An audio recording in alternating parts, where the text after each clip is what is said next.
The city program that offered a lifeline to bars and restaurants during the pandemic is back. This time around, though, the CafeTO program has been revamped and it includes some additional fees. There's concern, though, that these new costs could be scaring off businesses as fewer applicants signed up for the program this year.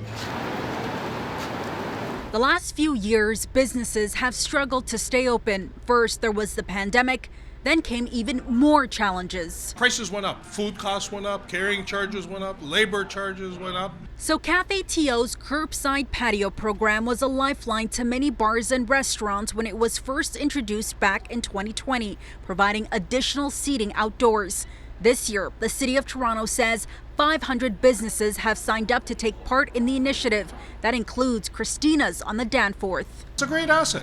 It brings in business and people love sitting outside.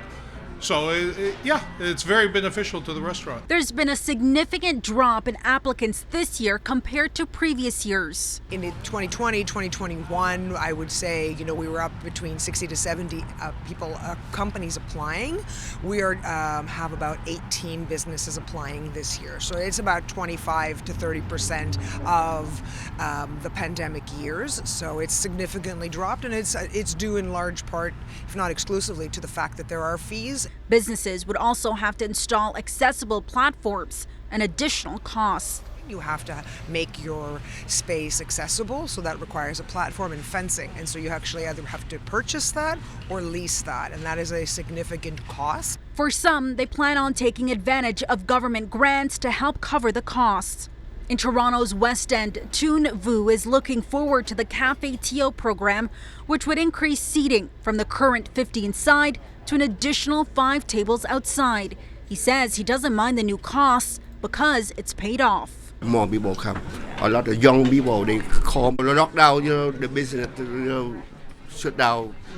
90%. The Ossington BIA says it's also seeing a drop in CafeTO applicants this year. There were 30 last year. Here on Ossington, we have seen about a 10% drop in participation from last year, so not much. And a lot of that too has to do with just change in ownership of businesses. But they say the new costs aren't to blame. We're not really seeing it as a challenge per se overall on Ossington. A lot of our businesses last year actually did invest in a lot of platforms. So there are a few that have to catch up to that, but I think it's just going to create a nice standardization, a nice unification. But businesses on Ossington are facing another temporary challenge. There's construction on half of the strip. The CafeTO program can't be set up until that work is wrapped up, expected on May 30th. But anticipation is building for the return of the curbside patio program that they say is still popular. It is a vital part of the Ossington community fabric.